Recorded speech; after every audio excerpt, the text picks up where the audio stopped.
ప్రభు యేసుక్రీస్తు పేరిట మీ అందరికీ వందనాలు. ఈరోజు మనం మాట్లాడుకోబోయే అంశం నీతో సాటి అయిన వాడు ఎవడు అనే అంశం మీద మనం మాట్లాడుకోబోతున్నాం. దేవుడు గడిచిన కాలం అంతా మనం కంటి రెక్కల కింద కాపాడి మన కృపలో భద్రపరుచుకుంటూ ఈ విధంగా మనల్ని సజీవులుగా ఉంచినందుకు దేనికి వందనాలు చెల్లిస్తున్నాం. అయితే నీతో సాటి అయిన వాడేవాడు అనే అంశం మీద మాట్లాడుకోబోతున్నాం. మనం ముఖ్యంగా మూలవాక్యంగా కీర్తనల గ్రంథం 71వ అధ్యాయం 19వ వచనంలో, దేవా నీ నీతి ఆకాశమంతా ఉన్నతమైనది, గొప్ప కార్యములు చేసిన దేవా నీతో సాటి అయిన వాడెవడు. ఆయన నీతి ఆకాశమంతా ఉన్నతమైనది, గొప్ప కార్యం చేసిన దేవుడు. ఆయన నీతి ఆకాశమంతా ఉన్నతమైనది. కీర్తన గ్రంథం ఒక చోట రాయబడి ఉన్నది. అయితే ఆయన భూమిలో నుండి సత్యం పుట్టును అనే మాటలు కనపడుతున్నాయి. ఆయన భూమిలో ఉండి సత్యం పుట్టును అంటే ఆయన 3 దినాలు శ్రమపడి 3వ దినమున ఆయన తను తానే గొప్ప కుమారుడుగా ప్రకటించుకున్నాడు. ఆయన తను తానే కుమారుడుగా, దేవుని కుమారుడుగా ప్రకటించుకున్నాడు. ఆయన సమాధిలో నుండి సమాధి చేయబడినప్పుడు, సమాధిలో నుండి లేచినప్పుడు పంచభూతాలు ఆయన గురించి సాక్ష్యం ఇచ్చినాయి. నీతి ఆయన తేలి పారజూచిన సువార్తలలో రాయబడింది. ఆయన ఎలాంటి వాడో ఆయనకు ఆకాశం భూమి ఆయన గురించి సాక్ష్యం ఇస్తుంది. అక్కడ ఉన్న వారు చూసి, అక్కడ ఉన్న సమాధి దగ్గర ఉన్న వారు చూసి, నీతి ఆయన ఆకాశము పారజూచునని రాయబడినది. కాబట్టి ఆయన నీతి ఆకాశం అంతా ఉన్నతమైనది, గొప్ప కార్యం చేసిన దేవ. ఎర్ర సముద్ర మార్గం గుండా ఇశ్రాయేలీలను అద్భుత రీతిగా కాపాడిన దేవుడు, అద్భుతములు చేయవాడవు నీవే ప్రభువా. నీతో సాటి అయిన వాడు ఎవరని మాట్లాడుతున్నాడు. అదే నిర్గమకాండంలో 15వ అధ్యాయం 11వ వచనంలో, యెహోవా వేల్పులలో నీ వంటి వాడెవడు, పరిశుద్ధతను బట్టి నీవు మహాపుణ్యుడవు, స్తుతి కీర్తనలను బట్టి పూజనీయుడు, అద్భుతములు చేయుడు వాడవు, నీ వంటి వాడెవరు ప్రభువా.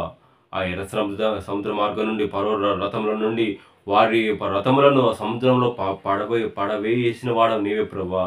నీ యొక్క మహాత్మ్యం, నీ గొప్పతనాన్ని, నీ యొక్క ఆశ్చర్యం, అద్భుత క్రియలు చేయవాడవు నీవే ప్రభా. అద్భుత రీతిగా ఎర్ర సముద్ర మార్గం గుండా ఆ పరో సైన్యాన్ని సముద్రంలో ఎర్ర సముద్రంలో ముంచేసిన పరాక్రమశాలి మహోన్నతుడు ప్రభా నీవే. నీ వంటి వాడు, నీ అంటి మహానీయుడు, పరిశుద్ధుడు ఎవరు ప్రభా అని ఇక్కడ చెప్తున్నాడు. యెహోవా వేల్పులలో అంటే ఈ భూమిలో, ఈ ఇలలో నీ వంటి వారెవరు ప్రభా అని అంటున్నాడు. కాబట్టి ఆయన ఎర్ర సముద్ర మార్గం కూడా అద్భుత రీతిగా ఆ ఇశ్రాయేలు తన ప్రజలను కాపాడిన వాడు, నీ వంటి వాడు ఎవరు ప్రభా అంటున్నాడు. అదే యోబు గ్రంథం 5వ అధ్యాయం 9వ వచనంలో, ఆయన పరిశోధింపజాలని మహత్కార్యములను లెక్కలేనని అద్భుత క్రియలను చేయవాడు ఆయనే అంటున్నాడు. ఆయన పరిశోధింపజాలని, ఆయన లెక్కకు మించజాలని అద్భుత మహాకార్యములు చేసిన వాడు, ఆకాశములు పట్టజాలినంత దేవుడు, ఆ అద్భుతం చేయవాడు ఆయనే. కాబట్టి ఆయన భూనివాసులు ఆయన తొంగి చూస్తే మిడతలు వాళ్ళే కనిపిస్తున్నాడు. ఆయన పరిశోధింపజాలని మహత్కార్యం, మనకు ఊహకందని పరిశోధింపజాలని మహత్కార్యాలు, అద్భుతములు, సూచక్రియలు చేయవాడు ఆయన. కాబట్టి నువ్వే ప్రభా, నీకు సాటి అయిన వాడు ఎవరు ప్రభా అంటున్నాడు. కీర్తన గ్రంథంలో 72వ అధ్యాయం 18వ వచనంలో, దేవుడని యెహోవా ఇశ్రాయేలు యొక్క దేవుడు స్తుతింపబడును గాక, ఆయన మాత్రమే ఆశ్చర్యకార్యములు చేయవాడు, అద్భుతములు మహత్కార్యం చేయవాడు నీవే ప్రభా అంటున్నాడు కీర్తనకారుడు. కాబట్టి నీవు మాత్రమే మహాగణుడు, మహోన్నతుడు, నీకు సాటి అయినది ఏం లేదు ప్రభా అంటున్నాడు. అయితే 86వ అధ్యాయంలో వచ్చిన కీర్తన గ్రంథంలో, ప్రభా నీవు మహాత్యం గలవాడవు, ఆశ్చర్య కార్యములు చేయవాడవు, నీవే అద్వితీయుడవైన దేవుడవు ప్రభా. అద్వితీయుడ, నువ్వే ఆది సముద్రం, నువ్వు ఉన్నవాడవు, అనువాడవు ప్రభా నువ్వు. కాబట్టి ఆయన అద్వితీయుడు, ఆది సముద్రుడు, ఆయన ఉన్నవాడు, అనువాడు అంటే ఆయన తర్వాత ఆయనకు ముందు ఎవరు లేరు. కాబట్టి ఆయన అద్వితీయుడైన మహోన్నతమైన దేవుడవు ప్రభా. నీకు సాటి అయిన వాడు ఎవరు ప్రభా అంటున్నాడు. కీర్తనల గ్రంథం 126వ అధ్యాయం 2-3 వచనాలలో, మనము కల కనిన వారి వలె నుంటిమి, మన నోటి నిండా నవ్వు ఉండెను, మన నాలుక ఆనంద గానంతో నిండి ఉండెను. అప్పుడు యెహోవా వీరి కొరకు గొప్ప కార్యం చేసినని అన్యజనులు చెప్పుకొనిరి. 3వ వచనంలో, యెహోవా మన కొరకు గొప్ప కార్యం చేసి ఉన్నాడు, మనం సంతోషభరితమైతిమి. కాబట్టి ఆయన యెహోవా గొప్ప కార్యం చేసినని అన్యజనులు చెప్పుకొనిరి. ఆయన ఇశ్రాయేలీయులకు, ఇశ్రాయేలు ప్రజలకు ఆయన ఎర్ర సముద్ర మార్గం గుండా వారిని రక్షించినాడు అని చెప్పుకొనుచు అన్యజనులు నీ యొద్దకు వస్తారు ప్రభా. అన్యజనులు కూడా నీ యొక్క మాటలు, నీ యొక్క గొప్పతనాన్ని, మహాత్యాన్ని తెలుసుకుంటారు అని అంటున్నాడు. అన్యజనులు చెప్పుకున్నారట ఆయన యొక్క గొప్ప తన ప్రజలను అద్భుత రీతిగా కాపాడిన విధానాన్ని బట్టి అన్యజనులు చెప్పుకున్నారు. యెహోవా మన కొరకు గొప్ప కార్యములు చేసి ఉన్నాడు, మనం సంతోషపడుతున్నామైతే అని అన్యజనులు మన గురించి ఆయన యొక్క మన దేవుని యొక్క మహోన్నతమైన దేవుని గురించి చెప్పుకొనిచున్నారు అన్యజనులు కూడా అని అంటున్నాడు. 139 కీర్తన 6వ వచనంలో ఇట్టి తెలివి నాకు మించినది, అది అగోచరం నాకు అందదు. కాబట్టి నా తల్లి గర్భములను నువ్వే, నా ఎముకలను అన్నిటిని నువ్వే పరిశీలన చేయవాడవు. కాబట్టి నన్ను నిర్మించిన సంగతి చూసి నాకు నా యొక్క జ్ఞానం అందించినది అంటున్నాడు. 139 కీర్తన మొత్తం ఆ విధంగా. కాబట్టి నువ్వు నా నా నాలుక నాలుకకు రాకమునిపే, కాబట్టి నా తల్లి గర్భంలో నుండి నేను పడకమునిపే అది నీకు పూర్తిగా తెలుస్తుంది. నా పడకను నువ్వే పరిశీలన చేసినావు ప్రభా. అది అగోచరము, అది నాకు అందదు ప్రభా. నీ యొక్క మహత్కార్యాలను, గొప్ప కార్యాలను చూటకు అది అగోచరం. నీకు ఉన్న వాటిని లేని వాటిని ఉన్నవాటిగా పుట్టించేవాడు ప్రభా.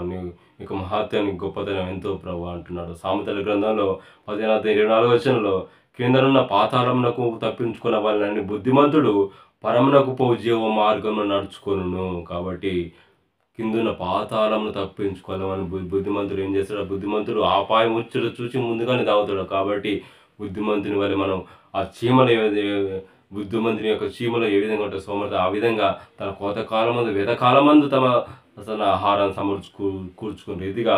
కాబట్టి బుద్ధిమంతుడు ధనవంతు కన్యకలు చూస్తున్నాం. అయితే తన సమయంలో ఆ పెళ్లి కుమారుడు వచ్చిన చూసి బుద్ధి గల కన్యకలు ఆ పెళ్లి కుమారుడితో సహా వారు ఎత్తపడతారు. బుద్ధి లేని కన్యకలు లేటుగా వెళ్ళి వారు గడి పెట్టేసరికి పెళ్లి కుమారుడు వెళ్ళిపోయాడే అని వారు పశ్చాత్తాపంతో వారు తన పెళ్లి కుమారుడితో విందులో పాల్గొనలేకపోతున్నారు. కాబట్టి బుద్ధిమంతుడు అపాయం వచ్చి చూసి తాగును, వాడు జీవ మార్గంన నడుచుకున్న వాళ్ళని వాడు పరిశోధిస్తాడని చెప్తున్నాడు. అయితే యెషయా గ్రంథం సామెతల గ్రంథం 24:7 వచనం, మూర్ఖునికి జ్ఞానము అందదు, గుమ్మంను దాటి వాడు మౌనునై ఉండును. మూర్ఖుడు అజ్ఞానం గలవానికి అలాంటి జ్ఞానం అందదు అంటున్నాడు. అటువాడు మౌనునై గుమ్మం వద్ద ఆ బుద్ధి లేని కన్యకల వలె ఉంటారని చెప్పుకుంటూ వస్తున్నాడు. యెషయా గ్రంథం 5:16 వచనంలో, సైన్యములకు అధిపతిగా యెహోవా తీర్పు తీర్చి మహిమపరచబడును. పరిశుద్ధుడైన ఆ దేవుడు నీతిని బట్టి తన పరిశుద్ధపరచుకొనును. తన యొక్క నీతిని బట్టి తన ప్రజలను కాబట్టి తన దేవుడైన యెహోవా పరిశుద్ధుడు కూడా ఉన్నాడు. ఆయన మహోన్నతుడై ఉన్నాడు. కాబట్టి మీరు కూడా పరిశుద్ధులుగా ఆయన నీతిని అనుసరించి నడుచుకోవాలని దేవుడు తన వ్యక్తిత్వాన్ని బట్టి తెలియజేస్తున్నాడు. కాబట్టి యెషయా గ్రంథం 40:18 వచనంలో అంటున్నాడు, కాబట్టి మీరు ఎవరితో దేవుని పోల్చుదురు, ఎవరి రూపమును నాకు సాటి చేదురు. నాకు సాటి అనేది నాకు మరుగని నాకు సాటి అయిన వారెవరు లేరు. కాబట్టి నేనే సాటి. కాబట్టి ఆది సంభూతుడను, ఉన్నవాడను, అనువాడనని చెప్పుకుంటూ వస్తున్నాడు. ఇర్మీయా గ్రంథం 10:7 వచనంలో, యెహోవా నీ కృప ఆకాశం అంటుచున్నది, నీ సత్యమును అంతరిక్షం అంటుతున్నది. నీ సత్యమును. కాబట్టి నీ మహోన్నతమైన దేవ, నీ కృప ఆకాశం కంటే ఉన్నతమైనది ప్రభా. కానీ లెక్కకు విరింపలేని జ్ఞానము నీ కృప ఆకాశంలో అంటూ, నీ సత్యం సంధ్యాసత్యం అంటున్నది, అంతరిక్షం అంటున్నది ప్రభా. పడమటికి దూరం ఎంత దూరమో నీకు మహోన్నతమైన కృప ఆకాశం మా ఎడల కృప చూపిస్తున్నావు ప్రభా అంటున్నాడు. నీ నీతి దేవుని పర్వతములతో సమానము, నీ న్యాయవిధులు మహాగాధములు. యెహోవా నరులను జంతువులను రక్షించువాడవు నీవే. నరులను జంతువులను రక్షించువాడవు నీవే. నీ యొక్క నీతి పర్వతములతో సమానము, నీ యొక్క న్యాయవిధులు మహాగాధములు. నీ యొక్క న్యాయవిధులు అవి మాకు అగోచరము.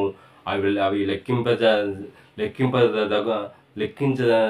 అనుకుంటున్నా అవి లెక్కకు మించినవి ఉన్నాయి ప్రభా. నీ యొక్క మహత్కార్యాలు, గొప్ప కార్యములు అవి లెక్కకు మించినవి ఉన్నాయని చెప్పుకుంటూ వస్తున్నాడు ఇర్మీయా గ్రంథంలో. కాబట్టి ఆయనకు సాటి లేనిది, ఆయనకు మరుగైనది ఏమీ లేదని చెప్పుకుంటూ వస్తున్నాడు. యెషయా గ్రంథం 50:9 వచనంలో, ఆకాశంలో భూమికి ఎంత ఉన్నతంగా ఉన్నావో నీ మార్గంల కంటే నా మార్గం, మీ మార్గంల కంటే నా మార్గంలో, మీ తలంపుల కంటే నా తలంపులు అంత ఎత్తుగా ఉన్నవి. కాబట్టి పడమటికి తూర్పుకు ఎంత దూరమో నీ ఎడల నా తలంపులు అంత ఆ విధంగా ఉన్నాయి ప్రభా. నీకు కృప చూపిస్తున్నావు, కనికరం చూపిస్తున్నావు ప్రభా. వేళలా మా ఎడల నీ యొక్క కనికరాన్ని, నీ కృపను చూపించుకుంటూ వస్తున్నావు ప్రభా అని చెప్పుకుంటూ వస్తున్నాడు. లూకాసు సువార్త 1:49 సర్వశక్తుడు నాకు గొప్ప కార్యములు చేసిన గనుక ఇది మొదలుకొని అన్ని తరముల వారును నన్ను ధన్యురాలని అనుకుందురు. ఆయన నామం పరిశుద్ధం. కాబట్టి ఆయన మరియకు చెప్పుకుంటూ వస్తున్నారు. ఆయనే సర్వశక్తుడు నాకు నాకు గొప్ప కార్యం చేసిన చెప్పుకుంటూ, కాబట్టి అన్ని తరాల వారు నన్ను ధన్యురాలని అనుకుంటారని చెప్పుకుంటూ ఆయన నామం పరిశుద్ధం, ఆయన మహోన్నతుడు, మహాత్యం గలవాడు, పరిశుద్ధుడని ఆయన యొక్క కీర్తిని, ఆయన గానాన్ని చెప్పుకుంటూ వస్తున్నారు. అయితే 8వ కీర్తనలో 6వ అధ్యాయంలో మింటను యెహోవాకు సాటైన వాడెవడు, దైవపుత్రులలో యెహోవా వంటి వాడెవరు అంటున్నాడు. కాబట్టి ఆయన ఎల్లవేళ 10,000లో పరిశుద్ధుడు. ఆయన ఎక్కడున్నా ఏం చేస్తున్నా ఆయన మహా ప్రత్యేకమైన వాడిగా ఉంటున్నాడు. పరిశుద్ధుల సభలో ఆయన మిక్కిలి భీకరుడు, తన చుట్టూనున్న వారందరికంటే భయంకరుడు. ఆయన మహోన్నతమైన దేవుడు. యెహోవా సైన్యములకు అధిపతియగు యెహోవా, నీ వంటి వాడెవడు, నీ వంటి బలాఢ్యుడు ఎవరు ప్రభువా? నీ విశ్వాసం చేత నీవు ఆవరించబడి ఉన్నావు. నీ యొక్క విశ్వాసత చేత నీవు ఆవరింపబడి ఉన్నావు. నీ జనులు నీ వద్దకు వచ్చేది అంటున్నాడు. కాబట్టి యెహోవా దైవపుత్రులలో నీ వంటి వాడెవరు? కాబట్టి ఆయన ఏకైక కుమారుడు, ఆయన తండ్రికి సొంత కుమారుడు. కాబట్టి దైవపుత్రులలో నీ వంటి వారెవరు ప్రభు అంటున్నాడు. కీర్తనల గ్రంథం 8వ అధ్యాయం 6-8 కాబట్టి నీ వంటి వాడు ఎవరు ప్రభా? నువ్వే అద్భుతములు, మహత్కార్యములు, గొప్ప కార్యములు చేసిన వాడు నీవే ప్రభా అని చెప్పుకుంటూ ఆయన యొక్క మహాత్యాన్ని, ఆయన యొక్క గొప్పతనాన్ని మనం చెప్పేవారుగా ఉంటున్నాము. నీ వంటి వారెవరు ప్రభా? ఆయన ఆది సముద్రుడు, ఆయన యొక్క కృపకు, ప్రేమకు మనం పాత్రులుగా ఉండాలి ఎల్లప్పుడూ. కాబట్టి ఆయన ఇచ్చే ప్రతి ఒక్క ఆశీర్వాద దీవెనలు పొందేవారంగా, ఆయనకు ఇచ్చే ప్రతి బహుమానాన్ని పొందేవారంగా మనం ఉండాలి అని చెప్పుకుంటూ వస్తున్నారు. కీర్తన గ్రంథం 36వ అధ్యాయం 5వ వచనంలో నీ కృప ఆకాశము కంటే ఉత్తమమైనది అంటున్నాడు. కీర్తన గ్రంథం 35వ అధ్యాయం 10వ వచనంలో అప్పుడు యెహోవా నీ వంటి వాడెవరు ప్రభా? మించిన బలం గల వారి చేతిలో నుండి దీనులను, దోచుకుని వారి చేతిలో నుండి దీనులను, దరిద్రులను విడిపించేవాడు నీవే అని నా ఎముకలు చెప్పుకొనిచున్నది. నా యొక్క ఎముకలు, నా అంతరాత్మ చెప్పుకొనిచున్నది ప్రభా. నువ్వే అన్ని విషయాలలో కాపాడువాడు, ప్రతి సమయాల్లో, ప్రతి పరిస్థితులలో కాపాడువాడు ప్రభా. నీవే ప్రతి సందర్భంలో, ప్రతి సమయంలో నువ్వే ప్రజలను కాపాడేవాడు ప్రభా. నీ వంటి మహత్యం గలవాడు ఎవరు ప్రభా అని చెప్పుకున్నాడు. నీకు సాటి అయినది ఏది లేదు ప్రభా అంటున్నాడు. ఈ కీర్తనల గ్రంథం 57వ అధ్యాయం 10వ వచనంలో ప్రభా జనములలో నీకు కృతజ్ఞతాస్తుతులను నేను చెల్లించదను, ప్రజలలో నేను కీర్తించదను ప్రభా. నీకు కృపా సత్యాన్ని, నీకు సత్య స్వార్థ వెలుగుల అనేక జనులను నీ వద్దకు రప్పించదని ప్రభా. నీ యొక్క సత్య స్వార్థను ప్రకటించవలసిన భారం నా మీద మోపవలసినది. అయ్యో నేను సువార్తను ప్రకటించని శ్రమ అంటున్నాడు అపోస్తలుడైన